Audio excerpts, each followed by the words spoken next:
The rain had been falling for 3 days straight, turning Boston streets into rivers of gray slush that soaked through my only pair of decent boots. I stood outside the brownstone on Beacon Hill, clutching my phone with its cracked screen, double-checking the address. This was it. My last chance before the eviction notice became reality. The building rose before me like something out of a dream I couldn't afford to have. Red brick, pristine white trim, windows that actually looked like they closed properly. I'd responded to the listing at 2 a.m, desperate and half asleep, barely processing that the rent was almost too good to be true. The owner had messaged back within minutes. Tomorrow, 3 p.m. Come alone. That last part should have warned me, but when you're 26, working double shifts at a diner that smells permanently of burnt coffee and defeat, and your landlord has started leaving notes that aren't quite threats, but aren't quite legal either, you ignore the warning signs. I climbed the steps, each one pristine, not a cigarette butt or discarded wrapper in sight. My hand trembled as I reached for the buzzer. Before I could press it, the door opened. He wasn't what I expected. Foreign owner, the listing had said. I'd pictured someone older, maybe wearing a suit that had seen better days, eager to rent out a property and return to whatever country had grown too expensive or complicated. Instead, I found myself staring at a man who couldn't have been much older than 30, dressed in black from head to toe. A sweater that probably cost more than my monthly salary, perfectly tailored trousers, shoes so polished I could see the gray sky reflected in them. But it was his face that made my breath catch. Sharp jawline, dark eyes that seemed to catalog every detail of my appearance in a single sweep, black hair pushed back carelessly in a way that suggested he didn't think about his looks, because he'd never had to. He was beautiful in that dangerous way that makes smart girls stupid. You're late. His accent wrapped around the words.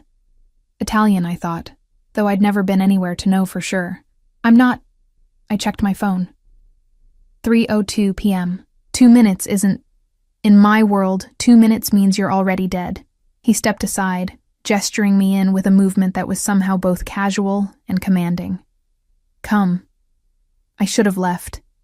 Every instinct I'd developed from 26 years of being invisible, of learning to read danger in men's eyes, of knowing when a situation was about to turn bad, all of it screamed at me to run. But the rain was soaking through my jacket now, and I could see into the foyer, all marble floors and soft lighting, and I was so tired of being cold. I stepped inside. The door closed behind me with a sound like a vault ceiling. The warmth hit me immediately, along with a scent I couldn't quite place. Expensive cologne, something with cedar and smoke, and underneath it all, a metallic tang that made the hair on my neck stand up. 3rd floor, he said, moving past me toward the stairs. He didn't look back to see if I followed. Men like him never did. They expected obedience like they expected the sun to rise. I followed, because what else could I do? My footsteps echoed on the marble, while his made almost no sound. I noticed things as we climbed. The cameras in every corner, small and discreet but definitely there. The way the walls were thick, too thick, the kind that would swallow screams. A door on the 2nd floor landing, slightly ajar, and through it I glimpsed a man, tall, broad-shouldered, wearing sunglasses indoors, and unmistakably armed. My heart started hammering. This wasn't right. None of this was right. The apartment, the man ahead of me said, as if sensing my hesitation, was my mother's. She passed last year. I haven't had the heart to empty it. His voice carried no emotion, just stated facts like reading a grocery list. You need a place. I need it occupied. This works.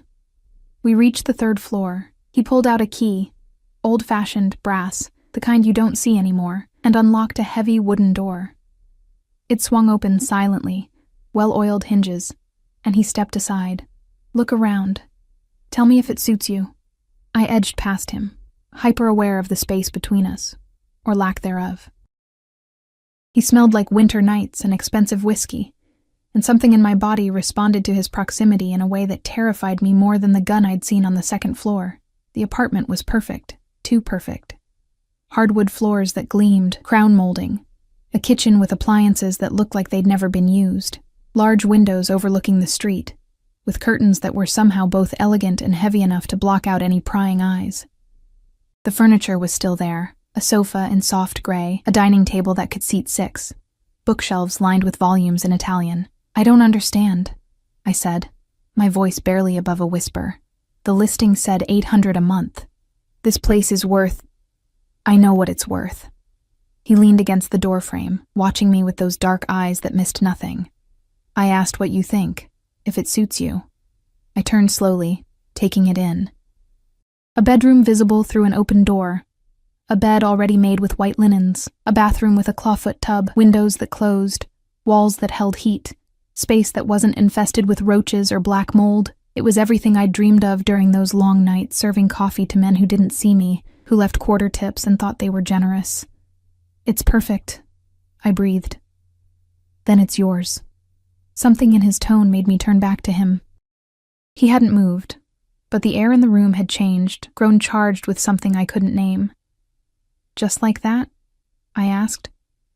"Don't you want to see pay stubs? References?"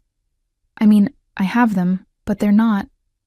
I work at a diner, and my last landlord, he's not going to— I don't care about any of that." He pushed off the doorframe, walking toward me with steps that were too quiet, too controlled, a predator's walk. "I care that you show up when you say you will. That you keep my mother's things safe. That you don't ask questions you don't want answered." He stopped 3 feet away, close enough that I could see flecks of gold in his dark eyes, close enough to notice a small scar cutting through his left eyebrow. "Can you do that, Elena?" Ice flooded my veins. "I never told you my name." His smile was slow, dangerous, the kind that didn't reach his eyes. "You filled out the application online. Remember?" I hadn't. The listing had just asked for a phone number. I'd responded through the app's messaging system. There was no way he could know my name unless— "Who are you?" The question came out steadier than I felt. "Someone who owns this building. Someone who needs a tenant. Someone who doesn't like to repeat himself." He reached into his pocket and I flinched. Actually flinched. My body remembering every news story about girls who went to see apartments and never came home. But he just pulled out a lease agreement, folded neatly, and held it out to me. "Sign it. Move in tomorrow. Or don't, and go back to whatever hole you've been living in." His voice remained even, almost bored. "Your choice. You have 30 seconds to decide." My hands were shaking as I took the papers. The lease was simple. Too simple. 1 year, $800 a month. No security deposit required. Tenant agrees to maintain property. Landlord reserves right to access apartment with 24 hours notice. Standard stuff, except for the last clause, printed in smaller font. Tenant acknowledges the confidential nature of the premises and agrees to maintain complete discretion regarding the property, its owner, and any activities observed herein. "What kind of activities?" I asked. 20 seconds. This clause. 15. I just need to understand. 10. He checked his watch, a movement so casual it was almost insulting. 9, 8, wait. 7, 6. My mind raced. The eviction notice, the diner manager who'd cut my hours, the collection agency calling about my mother's medical bills I'd inherited along with her debt and her disappointment, the apartment behind me, warm and safe and impossible. 5, 4. I grabbed the pen he offered, when had he pulled that out, and signed my name on the line. My handwriting looked jagged, desperate. He took the lease back, glanced at my signature, and nodded once. "Welcome home, Elena. When can I move in?" "Tonight, if you want. I'll have someone bring up boxes." He moved toward the door, then paused. "One more thing." I waited, my heart still racing. You see something you're not supposed to see. You forget it immediately. You hear something you're not supposed to hear. It never happened. Someone asks you questions about this building or about me. You know nothing. His eyes locked onto mine, and I felt pinned, like a butterfly on a collector's board. "Break these rules, and the lease is void. Understand?" I nodded, not trusting my voice. "Good girl." He said it softly, almost tenderly, and somehow that was worse than any threat. "I'll have your keys ready in an hour. Don't wander around the building until then. Stay here." He left, closing the door behind him with a soft click. I stood frozen in the center of the perfect apartment, listening to his footsteps fade down the stairs, listening to my own heartbeat thunder in my ears. Through the window, I could see the street below, rain still falling, people hurrying past with umbrellas. Normal people, living normal lives. People who probably didn't sign leases with mysterious foreign landlords who knew their names without being told. I walked to the bedroom, legs unsteady, sat on the edge of the bed. The mattress was soft, expensive, nothing like the futon I'd been sleeping on that sagged in the middle and smelled faintly of the previous tenant's cigarettes. That's when I noticed it, on the nightstand, so subtle I almost missed it. A framed photograph, old, the colors slightly faded. A woman with dark hair and kind eyes, holding a little boy who couldn't have been more than 4 or 5. They were smiling, genuinely smiling, standing in front of this very building. I picked up the frame with trembling fingers. The boy had the same eyes as the man who'd just left, the same sharp features that would grow into dangerous beauty. Behind the photo, hidden where it would only be visible if you moved the frame, was something else. A card, thick stock, expensive. I pulled it out, printed in gold lettering. Alessandro Vitale, private acquisitions. No phone number, no address. Just a name and 2 words that could mean anything. I turned the card over. Someone had written on the back in neat script, "Collect what's owed. Always." My hands were shaking so badly I nearly dropped it. I shoved the card back exactly where I'd found it, replaced the photograph, and stood up so fast the room spun. This was wrong. This was so deeply, terribly wrong. But I'd signed the lease, and I had nowhere else to go. I didn't sleep that night. How could I? I'd moved my pathetic collection of belongings. 2 duffel bags, a box of books with water-damaged covers, a lamp I'd rescued from a curb, into an apartment that belonged to a man whose business card promised violence in elegant script. The keys had appeared exactly 1 hour after he'd left, slipped under the door in a manila envelope with no note, no explanation, just 3 brass keys and a small remote for what I assumed was the building's entrance. By midnight, I'd unpacked everything. By 2 a.m., I'd cleaned the already spotless kitchen. By 4, I was sitting on the gray sofa, wrapped in my threadbare blanket, staring at the door and wondering what I'd walked into. The sun rose slowly over Boston, painting the brownstones across the street in shades of gold and amber. I watched it through those expensive curtains, exhausted but too wired to sleep. My shift at the diner started at 7. I needed to shower, change, pretend yesterday hadn't happened.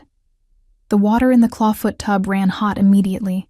No sputtering, no waiting for rust-colored liquid to clear. I stood under the spray until my skin turned pink, trying to wash away the feeling of Alessandro Vitale's eyes cataloging every inch of me, the way he'd said "good girl" like he was tasting the words, the casual countdown that had stripped away any illusion of choice. I dressed in my uniform, black pants worn thin at the knees, white shirt that had been washed so many times it was gray, sneakers with soles that squeaked on wet floors. Looking at myself in the bathroom mirror, I seemed even more out of place than yesterday. This apartment, with its crown molding and hardwood floors, wasn't meant for girls like me. The diner was a 20-minute walk, enough time to convince myself that everything was fine. So what if my landlord was mysterious? Boston was full of wealthy foreigners with more money than sense, buying up properties and forgetting about them. The photograph of his mother explained the furnished apartment, the too low rent. He was sentimental, grieving. That was all. I almost believed it. Marco's diner occupied a corner in South Boston that smelled like grease and broken dreams. I'd been working there for 3 years, ever since I'd dropped out of community college to take care of my mother. She'd been sick for 2 years before she died, and even after the funeral, the bills kept coming. The debt collectors didn't care that she was gone. Someone had to pay. "You look like hell," Rita said when I pushed through the door. She was the other morning waitress, 50-something with dyed red hair and a voice ruined by 30 years of cigarettes. Didn't sleep. I tied my apron, grabbed my order pad from behind the counter. "New place?" She'd been the only person I'd told about the eviction notice, mainly because she'd caught me crying in the walk-in freezer on my break. "Yeah, Moved in last night. That's good, honey. Real good. She squeezed my shoulder, and the simple kindness of it nearly broke me. Table 4 needs coffee. Guy's been sitting there for 20 minutes, hasn't ordered yet. I grabbed the coffee pot and turned toward table 4, my customer service smile already in place. The smile died when I saw who was sitting there.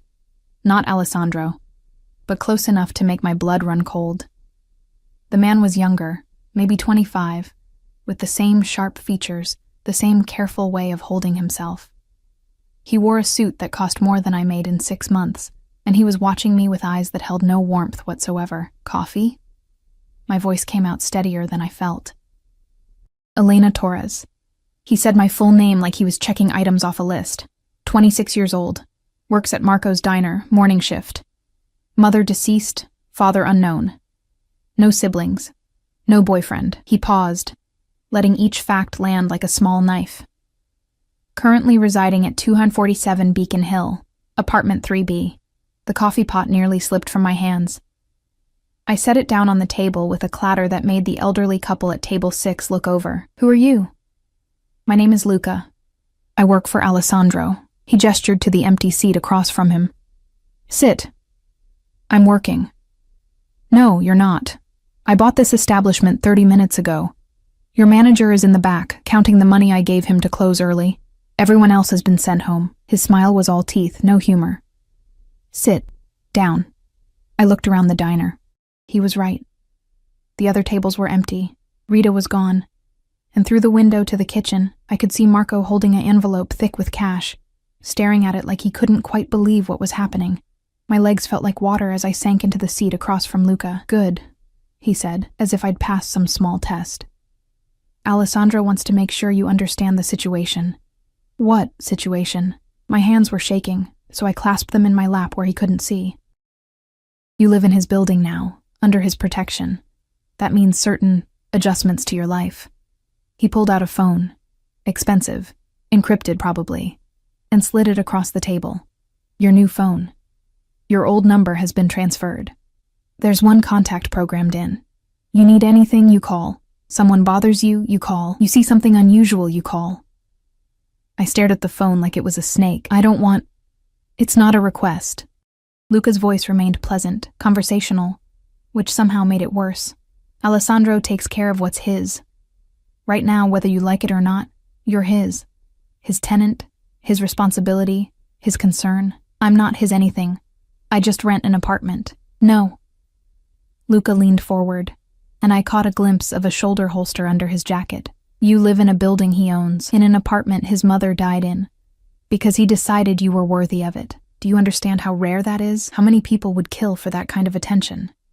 The words hung in the air between us, heavy with implications I didn't want to examine. There are rules, Luca continued. You don't bring anyone to the apartment without permission. You don't discuss Alessandro or the building with anyone. You maintain your normal routine, but you're aware. Always aware.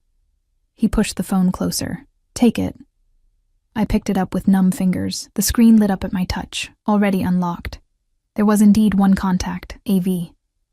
He's watching you, Luca said softly. Even when you can't see him, he's watching, making sure you're safe, making sure you're alone. That's not protection, I whispered. That's love. The word came from behind me, accented and dark. Alessandro's voice. I spun in my seat. He stood just inside the diner's entrance, and I hadn't heard the door open, hadn't heard him approach. He wore different clothes today, charcoal suit, black shirt with no tie, and he looked like sin personified. Like every warning your mother gives you about dangerous men. Luca, leave us. The younger man stood immediately, buttoning his jacket with practiced efficiency. He leaned down to whisper in my ear as he passed. Don't make him repeat himself, ever. Then he was gone, and it was just Alessandro and me in the empty diner, with morning light streaming through grease-stained windows and the smell of burnt coffee thick in the air. Alessandro slid into the seat Luca had vacated, up close, in better light. I could see details I'd missed yesterday. A small scar on his neck, partially hidden by his collar, dark circles under his eyes suggesting he hadn't slept either, hands that were elegant but marked, old scars across the knuckles, The hands of someone who'd done violence personally, not just ordered it from a distance. "You're afraid of me," he observed. It wasn't a question, so I didn't answer. Good. Fear keeps you careful. Careful keeps you alive. He reached across the table, and I forced myself not to flinch as he picked up the coffee pot I'd abandoned. He poured himself a cup with movements that were too graceful, too controlled. "But I don't want you terrified. That's not useful to either of us." "What do you want?" The question came out braver than I felt. His eyes met mine over the rim of the coffee cup. "Honestly, I'm still figuring that out." "That's not an answer." "No," he agreed. "It's not." He set down the cup. "Tell me about your mother." The sudden shift made my head spin. "What?" "Your mother. How did she die? Cancer." The word still hurt, even 2 years later. "Breast cancer. Stage 4 by the time they caught it. She lasted 18 months, and you took care of her. Someone had to. Your father? Gone before I was born. My mother never talked about him." I wrapped my arms around myself, suddenly cold despite the diner's warmth. "Why does any of this matter?" Alessandro studied me in silence for a long moment. "My mother died in that apartment, in the bed you slept in last night. Cancer also. The air left my lungs in a rush." "You should have told me." "Why? Would it have changed your decision?" I thought about the eviction notice, the debt, the desperation. "No," I admitted quietly. "Then why does it matter?" He stood abruptly, pulling out his wallet. He dropped several $100 bills on the table, far more than a cup of coffee cost. "Take the day off. Go home. Rest. Someone will bring groceries this afternoon. You didn't have any food." "How do you—" I stopped. Of course he knew. He probably knew everything, what I ate, how much I slept, every sad detail of my broke, pathetic existence. "Elena." He said my name like a caress and a command all at once. "I need you to understand something very clearly. Men are going to notice you now, men who wouldn't have looked at you twice before, because you were nobody, nothing, invisible. But now you live in my building. You carry a phone with my number. That makes you interesting. That makes you valuable." He leaned down, bringing his face level with mine. His cologne, cedar and smoke, washed over me, and my treacherous body responded to his proximity with a flush of heat I desperately tried to ignore. "If any man approaches you, touches you, makes you uncomfortable, I need to know immediately. Not because I'm controlling, because I'm keeping you alive. Do you understand the difference?" "No," I breathed.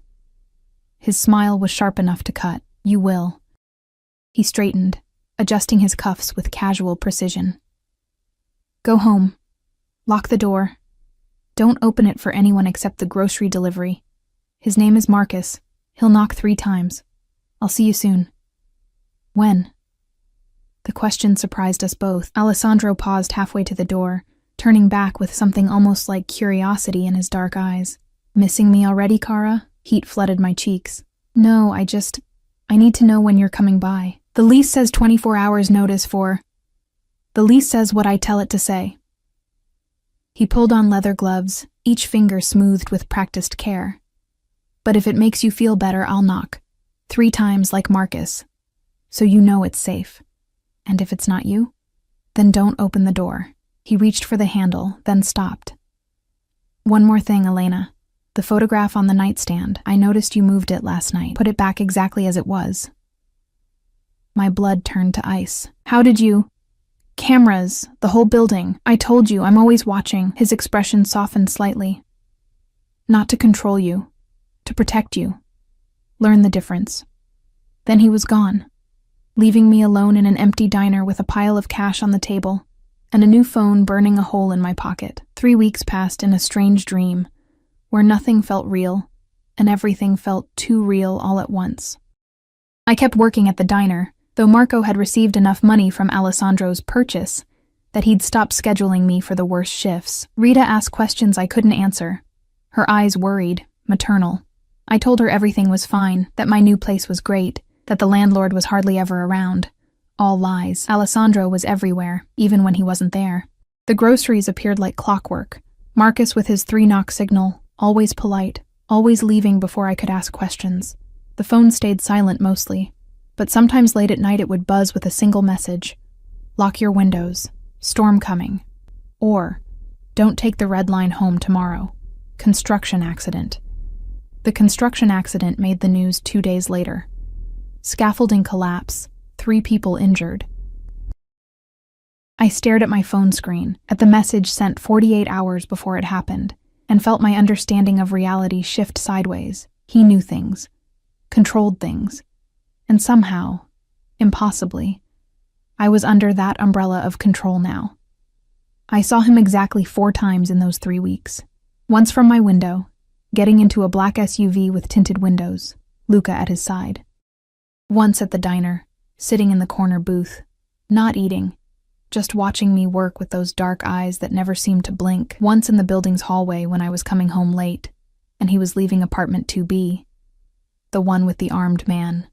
Our eyes met for half a second before he nodded once and disappeared down the stairs. The 4th time changed everything. It was a Tuesday night, October bleeding into November, the kind of cold that gets into your bones and stays there. I'd worked a double because Rita's daughter was sick, and I needed the money anyway. My feet ached, my back screamed, and all I wanted was that claw foot tub and 8 hours of unconsciousness. I climbed the stairs to the 3rd floor, keys in hand, already mentally cataloging which leftovers Marcus had brought that I could eat cold because cooking required energy I didn't have. That's when I heard it. Voices from the 2nd floor, angry, speaking rapid Italian. I should have kept walking. Should have remembered Alessandro's warnings about seeing things, hearing things, forgetting immediately. But one voice rose above the others. Familiar, not a negotiation, Franco. You stole from me. From my family. There's only one payment for that, Alessandro. His accent thicker when he was angry, the words sharp as broken glass. Please, I can explain. Another voice. Desperate. Pleading. A sound. Wet and thick. A body hitting the floor. Silence. I stood frozen on the landing between floors, my heart hammering so hard I thought it might burst from my chest. The keys in my hand clinked together softly, and that tiny sound, barely audible, was somehow loud as a gunshot in the sudden quiet. Luca. Alessandro's voice, calm now. Controlled. We have a witness. Footsteps. Coming toward the stairs. Coming toward me. I ran. My apartment door had never seemed so far away. My hands shook so badly I dropped the keys once, twice. Finally got them in the lock as footsteps pounded up the stairs behind me. I shoved through, slammed the door, threw the deadbolt. It wouldn't matter. I knew that. If Alessandro wanted in, a locked door wouldn't stop him. I backed away from the door, staring at it, waiting. My phone, the one he'd given me, sat on the kitchen counter, silent and accusatory. I should call someone. The police. Anyone. But I'd signed a lease. Agreed to discretion. Promised to forget things I wasn't supposed to see. And I'd seen a man die. 3 knocks on the door, perfectly spaced. His signal. Elena. His voice through the wood, surprisingly gentle. Open the door. No. It came out as a whisper. I'm not asking. A pause. You have 3 seconds. Don't make me break this door. It was my mother's favorite. My hands moved without conscious thought, fingers turning the deadbolt, pulling the door open. Better to face him than to have him break in. Better to maintain some illusion of choice. Alessandro stood in the hallway, and he looked exactly the same as always. Perfectly pressed suit, not a hair out of place, expensive cologne and quiet menace. Except his hands. His hands were cleaned, but I could see it in the cuticles, under the nails, traces of red he'd missed. Inside. He stepped forward, and I stumbled back, letting him in. He closed the door behind him with a soft click. Sit down before you fall down. You're hyperventilating. I was. The room spun, tilting sideways. My legs gave out, and suddenly I was on the sofa, head between my knees, trying to remember how to breathe. Something cool pressed against the back of my neck. His hand, surprisingly gentle. Slow breaths. In through your nose, out through your mouth. That's good. Keep going. You killed him, I gasped. Yes. The casual admission made it worse somehow. No denial, no excuse. Just yes, like I'd asked if he took sugar in his coffee. Franco Marchetti. Alessandro removed his hand, moving to sit in the chair across from me. He unbuttoned his jacket, getting comfortable. He worked for my organization for 6 years. 3 months ago, he started skimming, small amounts at first, then larger. When we confronted him, he ran. Cost us considerable time and resources to find him. So you murdered him. I executed him. He said it like there was a difference, according to the rules he agreed to when he joined my family, rules he broke. I looked up at him then, this beautiful monster in my apartment, and saw no regret in his eyes, no guilt. Just cold calculation and something else. Concern maybe, but not for Franco. You're going to kill me too. It wasn't a question. No. He leaned forward, elbows on his knees, eyes locked on mine. You're going to forget what you heard, what you think you heard, because you're smart, Elena. Smart enough to understand that some things are better left unknown. I can't just... Yes, you can. His voice hardened. You can, and you will, because the alternative is, I can't protect you anymore. And believe me, Kara, you need my protection. The people who would come after you if they knew you witnessed Franco's execution, they make me look like a saint. I don't understand any of this. My voice broke. I just wanted an apartment, somewhere safe, somewhere warm, and I gave you that. He stood abruptly, moving to the window, looking out at the Boston night. This building is the safest place in the city. No one touches what's mine, no one. I'm not yours. He turned, and the look in his eyes made my breath catch. Aren't you? You live in my building. Eat food I provide. Carry my number in your pocket. You're protected by my name, whether you claim it or not. That's not the same as belonging to someone. No? He crossed the room in 3 strides, suddenly close enough that I had to tilt my head back to maintain eye contact. Then tell me, Elena, why haven't you run? You're clever enough to find another place, brave enough to start over. But you stay. Even knowing what I am, especially knowing what I am, I have nowhere else to go. Lie. He said it softly, almost tenderly. You stay because you feel safer with a monster you can see than the ones you can't. You stay because every other man in your life made you invisible, and I see you. Every moment of every day, I see you. His hand came up, fingers ghosting along my jaw, not quite touching. You stay because you're smart enough to know that this, he gestured between us, whatever this is, it's the only thing keeping you alive. I wanted to deny it, wanted to push him away, call him crazy, run screaming into the night, but my body betrayed me, leaning into that almost touch, craving the contact even as my brain screamed warnings. What do you want from me? I whispered. Right now? I want you to forget Franco. I want you to go to bed and sleep. Tomorrow you wake up. Go to work. Live your life. His thumb traced my lower lip, finally making contact, and I shivered. Long term? I'm still deciding. But I promise you this, Elena. Whatever I decide, you'll be safe, always. How can you promise that? Because anyone who tries to hurt you will die screaming. He said it like a vow, like a prayer. I may be a monster, but I protect what's mine with everything I have. Stop saying that. I'm not... He kissed me. Not gentle, not asking permission. His mouth claimed mine with the same certainty he did everything else, his hand sliding into my hair, holding me in place, and I should have fought. Should have pushed him away. Should have done anything except kiss him back. But I did. God help me. I kissed him back, opening for him when his tongue traced my lower lip, making a sound that was half protest and half surrender, when his free hand found my waist, pulled me closer. He tasted like expensive whiskey and danger, and my body responded to him in ways that terrified me. Heat pooled low in my belly, my hands fisting in his jacket, and for a moment, one insane moment, I forgot about Franco, forgot about the blood, forgot about everything except the feeling of being consumed by this beautiful, terrible man. Alessandro pulled back first, breathing hard, his eyes dark with something that wasn't quite desire, and wasn't quite possession, but lived somewhere in between. Go to bed, Elena. His voice was rough, strained. Before I do something we're both not ready for. I don't. Now. Not loud, but commanding. Lock the door behind me. Don't open it again tonight.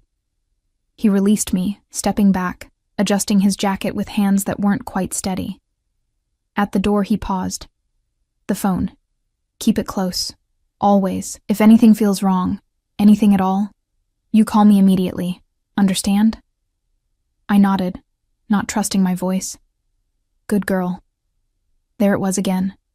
Those two words that made me feel owned and safe all at once. Sleep well, Kara. I'll see you tomorrow. Tomorrow? I'm having dinner sent up, 7 p.m. You'll eat with me. Not a question. Never a question with him.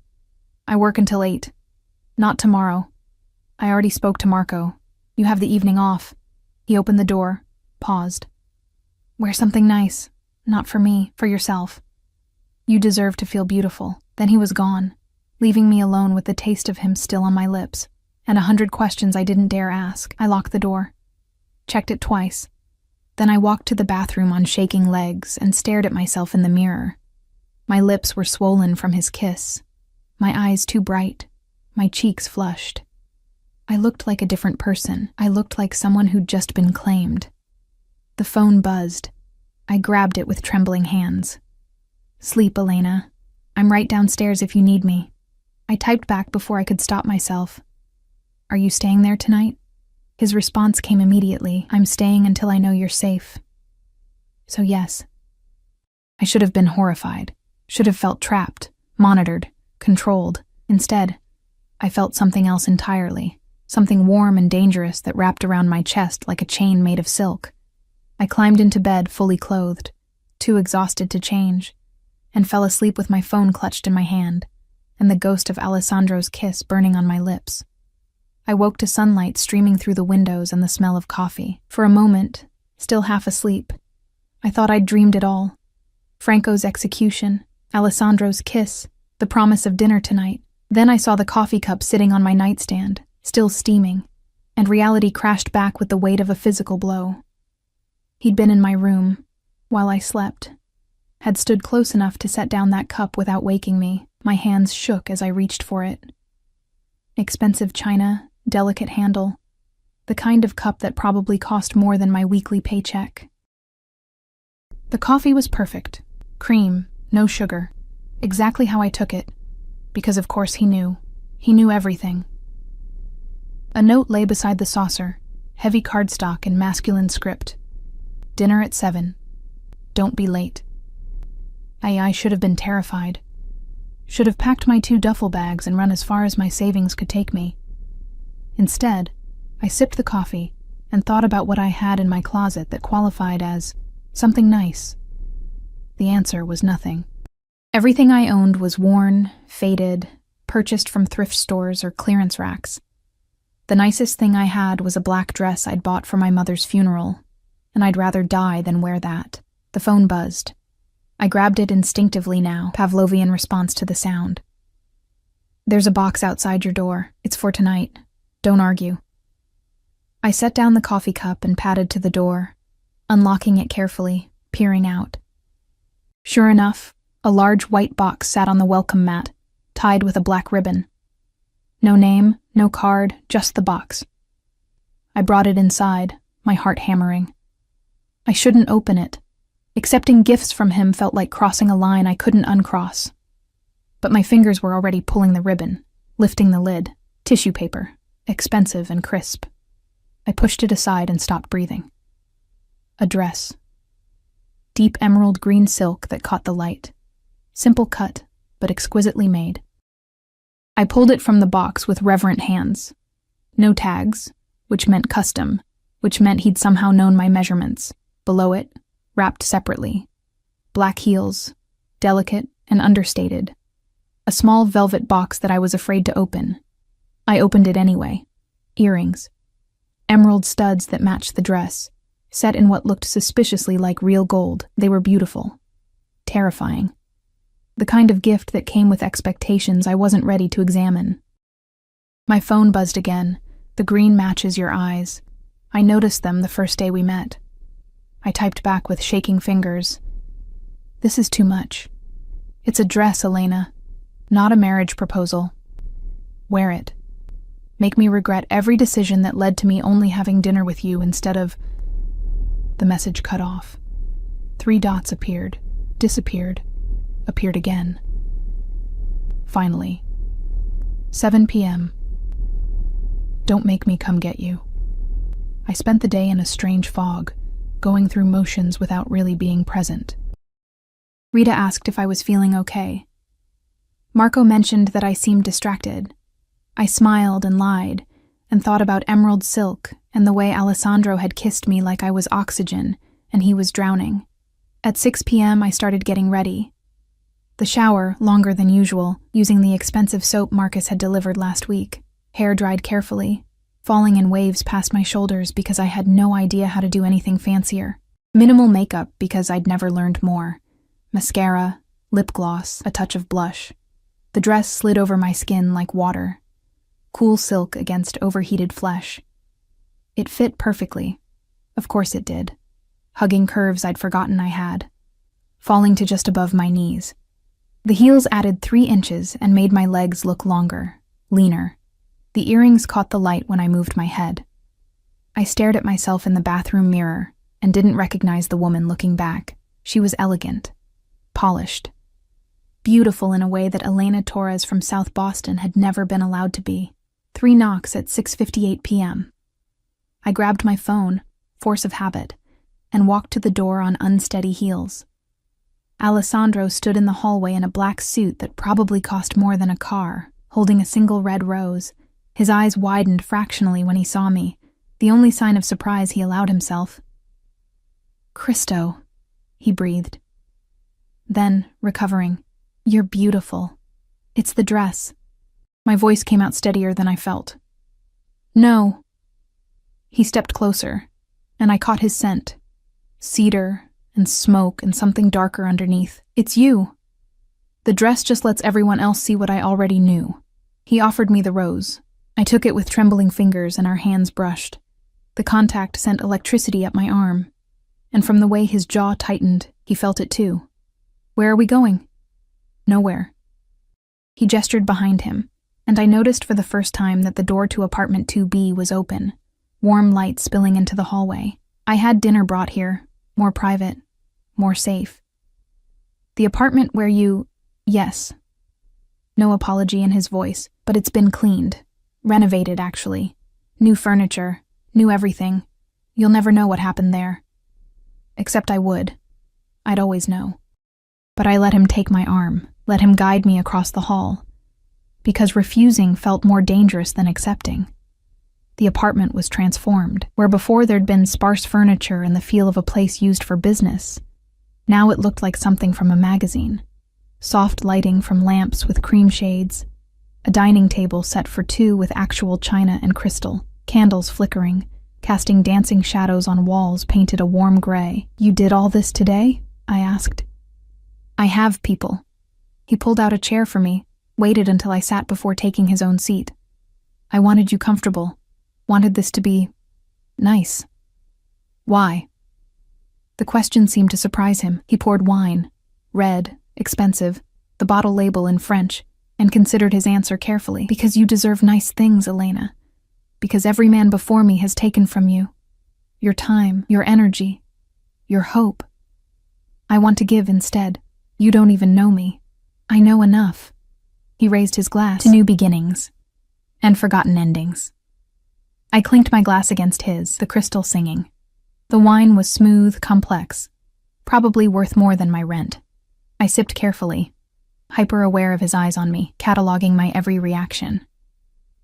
"Tell me about your mother," I said, because the silence felt too heavy, too charged. "You said she died in my apartment." His expression shuddered immediately, walls slamming down. "That's not appropriate dinner conversation. Neither is kissing your tenant after murdering someone." The words hung between us, sharp and dangerous. I'd crossed a line. I knew it immediately from the way his hand tightened on his wine glass, the muscle jumping in his jaw. But then, unexpectedly, he laughed. Genuine laughter, startled and warm. Fair point. He set down his glass, leaned back in his chair. What do you want to know? Was she like you? You mean, was she a criminal? His smile held no humor now. No, she was a saint. Married my father, without knowing what he really was. By the time she found out, I was born, and she was trapped. She tried to leave once when I was 5. He found her within hours. After that, he gestured vaguely. She stayed. For me. I'm sorry. Don't be. She taught me everything important. How to read people, how to survive, how to protect what matters. His eyes met mine. She would have liked you. You remind me of her. Strong in ways people underestimate. Before I could respond, there was a knock. Alessandro called something in Italian, and Luca entered carrying covered dishes. He set them down without looking at me, though I felt his disapproval like radiation. When he left, Alessandro lifted the covers. Pasta. Homemade, from the look of it. In a cream sauce with herbs I couldn't name, salad with ingredients that looked too fresh, too perfect. Bread that smelled like heaven. Eat. Alessandro commanded softly. You're too thin. Marcus says you barely touch the groceries I send. I'm not used to... I stopped. How does Marcus know what I eat? Smart girl. He served me pasta, generous portions. I have cameras in the common areas. Not in your apartment. That's your private space. But I can see when you come and go. What you bring in. What you throw away. That's... protective. He cut me off. Not controlling. There's a difference, Cara. You need to learn it. We ate in silence for several minutes, and the food was incredible. Better than anything I'd ever tasted. I forced myself to eat slowly, to use the proper fork, to pretend I belonged at a table like this. Why me? The question escaped before I could stop it. You could rent to anyone, someone from your world who'd understand the rules. Why choose someone so completely out of place? Alessandro set down his fork, studying me with those dark, unreadable eyes. You really don't see it? See what? You walked into that apartment, my mother's apartment, soaked from rain, desperate, scared, and you looked at it like it was a palace, like it was everything you'd ever dreamed of. That gratitude, that wonder. It's rare, precious. He reached across the table, his fingers finding mine, and when I asked your name, you flinched.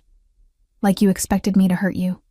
Expected all men to hurt you. His thumb stroked across my knuckles, gentle despite the violence those hands had committed.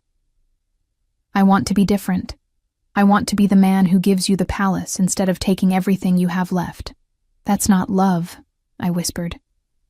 That's possession. In my world, they're the same thing. He pulled his hand back, picked up his wine. But I'm willing to show you the difference. If you let me, and if I don't, then you still have the apartment, still have my protection. I'm not a good man, Elena, but I keep my promises. You're safe here, whether you choose me or not. The words should have been comforting. Instead, they terrified me because they implied a choice I wasn't ready to make. Choose him or don't, but either way, I was his. Either way, I was trapped in this beautiful cage he'd built. We finished dinner making careful small talk. My childhood, lonely. His work, unspecified. Books we'd read. Surprisingly similar taste. He was charming when he wanted to be. Funny in a dark way. Intelligent in a manner that made me feel seen rather than stupid. It would be so easy to fall for him. That was the most dangerous thing of all. At 9 p.m., he walked me back to my door. The hallway felt too narrow, too intimate, his body close enough that I could feel his heat. Thank you for dinner, I said, proud of how steady my voice sounded. Thank you for wearing the dress, for saying yes, for not running. He leaned in, and my breath caught, but he only pressed his lips to my forehead. Chaste, almost brotherly. Sleep well, Cara. Tomorrow we'll... The building shook. A massive boom from somewhere below, loud enough to rattle the windows. Alessandro moved before I could process what was happening, shoving me against the wall, his body covering mine, one hand protecting my head while the other went to his waistband, to a gun I hadn't known he was carrying. Footsteps pounding up the stairs. Luca appeared, gun drawn, blood on his shirt. Boss, we have a problem. The Antonellis, They found the building. They're here. Alessandro's expression went cold, deadly. He kept his body between me and Luca, kept me pinned and protected all at once. How many? At least 8, maybe more. They breached the first floor, took out Marco and Stefano. Casualties? Both alive. For now, another explosion. Closer this time. The lights flickered. Alessandro pulled me tighter against him, and I felt his heart hammering against my chest. The only sign of fear he'd allow himself. Elena. His voice in my ear, urgent. I need you to listen very carefully. Do exactly what I say. No questions. No hesitation. Your life depends on it. I nodded against his chest, too terrified to speak. Good girl. He released me, but only enough to grab my hand. We're going to the roof. There's a fire escape on the next building. Luca will take you down, get you somewhere safe. What about you? I'm staying. This is my building. My family. I don't run. He pushed me toward Luca. Go. Now. Alessandro. He kissed me. Hard and desperate and final, like he was memorizing the taste of me. When he pulled back, his eyes held something that looked almost like regret. If I don't make it, the building is yours. Paid in full. Everything in my office, documents, money, keys, it's all yours. Luca knows. He'll help you. You can't. I can. I am. He released my hand. Run. Elena, don't look back. Luca's hand closed around my wrist like a vice, dragging me toward the stairs that led up, not down. I stumbled in the heels, catching myself on the railing as gunfire erupted below, sharp cracks that echoed through the building like thunder. Move, Luca hissed. Those shoes, take them off, now. I kicked off the heels, leaving them abandoned on the stairs. The concrete was cold beneath my bare feet as we climbed, taking 2 steps at a time. Behind us, more gunfire. Alessandro's voice, commanding in Italian. A scream cut short. He's going to die down there, I gasped, my lungs burning. He's going to kill every last one of them, Luca corrected, but not if he's worried about you. Move faster. We burst through the roof access door into cold November night. Boston spread before us, lights twinkling like stars fallen to earth, beautiful and utterly indifferent to the violence happening beneath them. Luca pulled me across the roof, toward the edge where another building stood close enough to jump. Maybe 4 feet of empty air between us and safety. No, I said, stopping. No, I can't. You can and you will. He grabbed my shoulders, forcing me to look at him. Listen to me. Alessandro Vitale is the most dangerous man in Boston. He's survived 3 assassination attempts, 2 gang wars, and more betrayals than I can count. Those men down there, they're already dead. They just don't know it yet. But if you're here when the shooting stops, if there's even a chance you could be hurt, it'll break his focus. It'll get him killed. Do you understand? Tears streamed down my face, cold in the night air. I don't want him to die. Then jump. Luca moved to the roof's edge, testing the distance. I'll go first. When I say jump, you jump. Don't think, don't look down. Just trust me. He backed up 3 steps and ran, launching himself across the gap with practiced ease.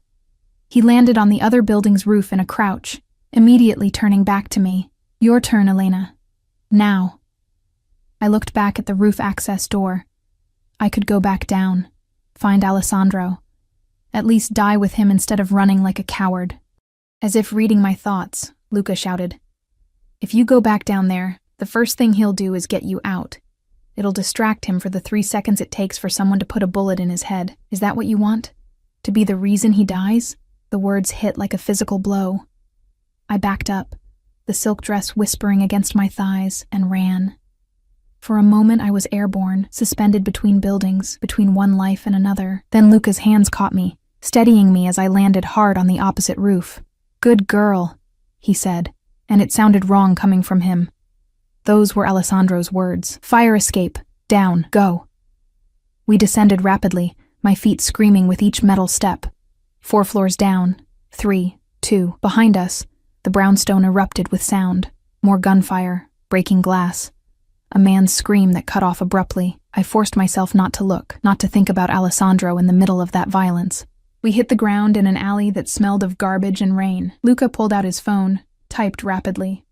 Within 30 seconds, a black car pulled up, and a man I'd never seen before jumped out. "Take her to the safe house in Cambridge," Luca ordered. "Stay with her until you hear from me or the boss. No one else. Understand?" The man nodded. Luca turned to me, his expression softer than I'd ever seen it. "He'll come for you. When this is over, he'll come. Just wait for him. Please." "What if he doesn't?" My voice broke. "What if—" "He will." Luca squeezed my shoulder once, almost gently. "I've known Alessandro since we were kids. I've never seen him look at anyone the way he looks at you. He'll move heaven and hell to get back to you. Just be there when he does." Then he was gone, running back toward the building, toward the gunfire, toward whatever hell was unfolding inside. The driver, silent, professional, opened the car door. I climbed in, still barefoot, still wearing the emerald dress that Alessandro had chosen because it matched my eyes. The car pulled away from the curb, and I twisted in my seat, watching the brownstone recede into the distance. Shadows moved in the windows, muzzle flashes lit the darkness. And somewhere in that building, Alessandro was fighting for his life. Because of me, to protect me. The safe house was a condo in Cambridge, anonymous and sterile. The driver checked every room before letting me inside, then stationed himself by the door with a gun in his lap. He didn't speak, didn't offer comfort, just waited. I paced the living room in bare feet, the emerald dress incongruous against the modern furniture. Minutes crawled by like hours. My phone, Alessandro's phone, stayed silent.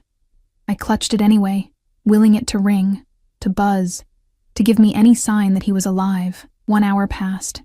2, 3. At 1:47 a.m., the phone finally rang. I answered before the first ring finished, my hands shaking so badly I nearly dropped it. "Elena." Alessandro's voice, rough and exhausted and alive. "Are you hurt?"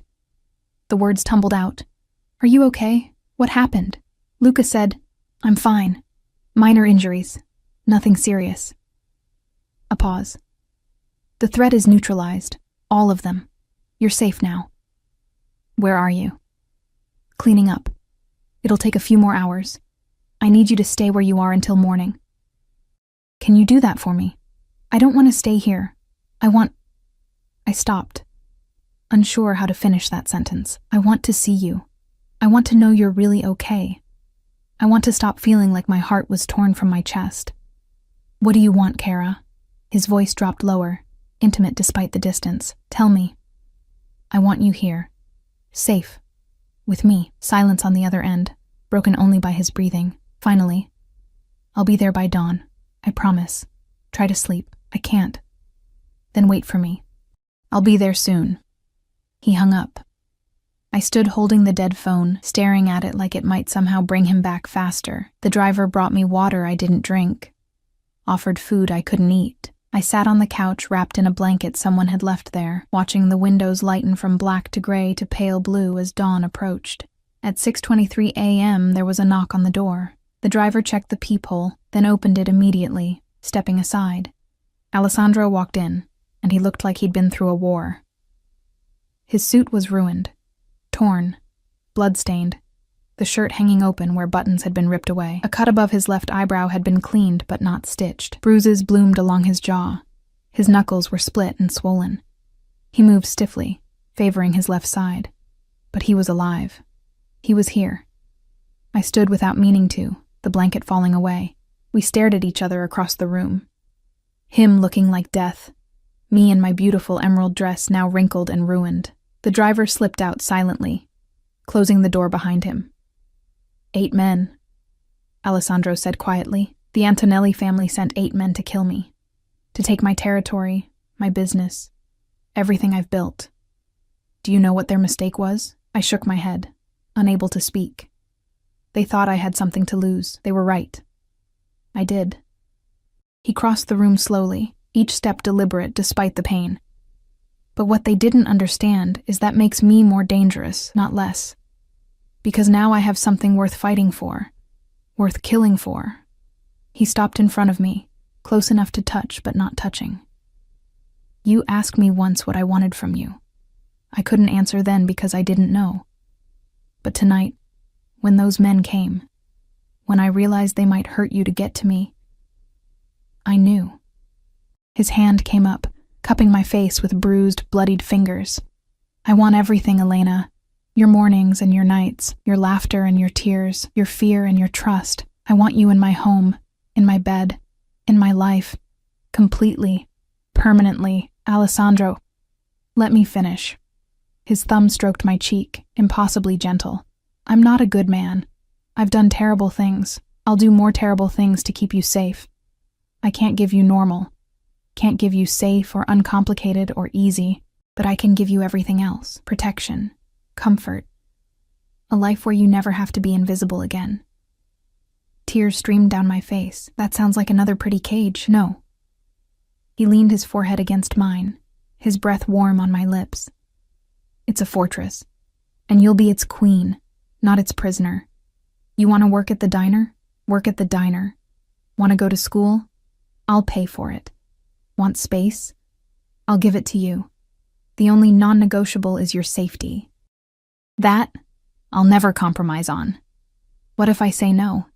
Then I'll be devastated, but you'll still have the apartment, still have my protection. I meant what I said, Kara. You're safe with me regardless of what you choose. But I'm hoping... He pulled back slightly, those dark eyes searching mine. I'm hoping you'll choose me anyway. I looked at him. This beautiful, dangerous man who'd killed for me, who'd given me a palace and called me his, who'd promised to be different, and had somehow kept that promise. Every rational part of my brain screamed to run, to take the apartment and the protection and keep my distance from the violence that followed him like a shadow. But my heart, that treacherous organ, wanted something else entirely. The men who came tonight, I said slowly. Are there more? More families who'll try to hurt you? To hurt me? Possibly. Probably. He didn't lie, didn't soften it. This life, it's dangerous. There are always enemies, always threats. I can minimize them, but I can't eliminate them entirely. And if I say yes, if I choose this, choose you, what happens? Then you become untouchable, because anyone who hurts you will face something worse than death. They'll face me. His hand tightened on my face, and I'll make sure everyone knows it. You'll wear my ring, carry my name, have my protection written into every deal, every treaty, every agreement I make. You'll be sacred, Kara. Untouchable. Your ring? My heart stuttered. Eventually. When you're ready. When you trust that this isn't just possession or obsession. When you understand that what I feel for you is... He stopped, struggling with words. It's the closest thing to love a man like me can manage. I reached up, covering his hand with mine. His knuckles were torn, bruised from violence committed in my name. I should have been horrified, should have recoiled from the blood and brutality. Instead, I turned my head and kissed his palm. Alessandro's breath caught, his eyes darkened, and suddenly, his mouth was on mine, desperate, claiming, a kiss that tasted like blood and smoke and promises he'd kill to keep. I kissed him back just as desperately, my hands fisting in his ruined shirt, pulling him closer despite the obvious pain it caused him. Is that a yes? He breathed against my lips. It's an I'll try, I whispered back. I'll try to trust you, to believe you, to build something in the middle of all this darkness. That's enough. He kissed me again, softer this time. That's more than enough. We'll figure out the rest together. He pulled back, wincing. I noticed fresh blood seeping through his shirt along his ribs. You need a doctor. I need sleep. And you. In that order. He glanced at the bedroom door. Will you sleep next to me? Just sleep. I need to know you're there, that you're real, that I didn't lose you tonight. I took his hand, careful of the split knuckles, and led him to the bedroom. He stripped off the ruined suit with stiff movements, revealing more bruises, more cuts, a life written in violence across scarred skin. I helped him with the shirt when his ribs protested too much. We lay down together on top of the covers, him in boxers, me still in the emerald dress because changing felt like too much effort. He pulled me against his chest, one arm wrapped around my waist, his face buried in my hair. "Thank you," he murmured, already half asleep. "For not running, for staying, for choosing to try. Thank you for coming back." I laced my fingers through his damaged ones. "For keeping your promise, always." His voice was fading, exhaustion finally claiming him. "I'll always come back to you, Kara. Always keep you safe. Always." He fell asleep mid-sentence, his breathing evening out, his grip on me loosening slightly but never releasing. I lay awake watching dawn paint the ceiling in shades of gold, listening to Alessandro's heartbeat, steady, strong, alive, and thought about the choice I'd made. It wasn't a fairy tale. There would be no happily ever after, just a series of dangerous todays that we'd navigate together. There would be more violence, more threats, more nights wondering if he'd come home. But there would also be this, his arms around me, his protection surrounding me, his love, or whatever approximation of it he could offer, given freely and fiercely. I'd gone to look at an apartment and found a monster, but he was my monster now, and somehow, impossibly, that felt like the safest thing in the world. 3 months later, I woke in our bedroom. Alessandro had insisted I move into his penthouse apartment, the one that took up the entire 4th floor of the brownstone, to find him already awake, watching me with those dark eyes that still made my heart race. "Morning, Kara." "Morning." I stretched, and the ring on my left hand caught the light. He'd given it to me 2 weeks ago, emerald to match the dress, set in platinum. Not quite a proposal, but a promise of one, when I was ready, when I truly understood that this was choice, not captivity. "I have something to show you." He pulled me from bed, impatient as a child on Christmas morning. "Come." He led me to his office, the room I rarely entered, full of paperwork and computer screens and evidence of the empire he ran. But today it looked different. The desk had been pushed aside, and in its place stood an easel holding a framed document. I stepped closer, reading. It was a deed. To the entire building at 247 Beacon Hill, made out in my name. "Alessandro, I can't." "You can. You will." He wrapped his arms around me from behind, resting his chin on my shoulder. "It's legally yours now, paid in full. If something happens to me, if my enemies come, if everything falls apart, this is yours. Your safety net, your escape route if you need it." I turned in his arms. "I'm not going anywhere. I know." He smiled, and it reached his eyes this time, genuine happiness that transformed his face into something almost innocent. "But I need you to have the option, need to know that you stay because you want to, not because you have no choice." "You're still giving me a cage," I said. "Just a prettier one." "No, Kara." He kissed my forehead, my nose, my lips. "I'm giving you wings. Whether you use them to fly away or to stay, that's entirely up to you." I looked at the deed, at my name in black ink, official and real. Then I looked at Alessandro, scarred, dangerous, devoted Alessandro who'd killed for me, who'd given me everything he had, who'd somehow taught me the difference between possession and protection. "I choose to stay," I said firmly. "Not because I have to, because I want to, because somewhere between fear and safety, between control and freedom, I fell in love with you." His eyes widened. The first time I'd said the words, "Elena, I know you can't say it back. I know your version of love looks different than most people's, but this..." I gestured between us, at the building that was now mine, at the life we were building together. "This is enough. You are enough." He kissed me then, deep and thorough, and I tasted salt, tears, though whether his or mine I couldn't say. When we finally broke apart, he pressed his forehead to mine. "I may not have the words," he whispered, "but know this. There is nothing I wouldn't do, no line I wouldn't cross, no price I wouldn't pay to keep you safe, to keep you happy, to keep you mine. If that's not love, then I don't know what is." "That's love," I confirmed. "Dangerous, possessive, slightly terrifying love, but love nonetheless." He laughed, the sound rare and precious. Only you could make that sound romantic. Only you could make captivity feel like freedom. We stood there in his office, wrapped in each other, as morning light streamed through the windows and the city woke below. I thought about the girl who'd climbed those brownstone steps 3 months ago, desperate, invisible, alone.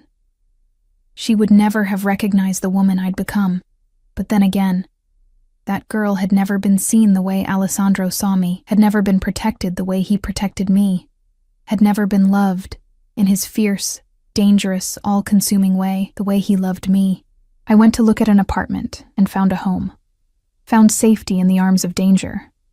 Found freedom in the one man who could have caged me, but chose instead to give me wings. And if those wings were clipped slightly, if my freedom came with guards and cameras and a phone that tracked my every movement, well, some cages were worth staying in, especially when the door was open and you chose to remain anyway. "Come back to bed," Alessandro murmured against my neck. "The world can wait a few more hours." "The world can wait forever," I corrected, taking his hand. "As long as I have you. You have me, Kara." He pulled me close, and I felt safe despite the danger, free despite the protection, loved despite the impossibility. "For as long as you'll keep me, you have me. Completely, irrevocably, eternally." And in that moment, in the arms of my beautiful monster, I finally understood what it meant to be both captive and free. To be possessed, to be cherished, entirely his, and somehow, miraculously, still completely myself. The apartment had just been the beginning. The real home was this: his arms, his protection, his dark and dangerous love. And I would choose it, choose him, every day for the rest of my life.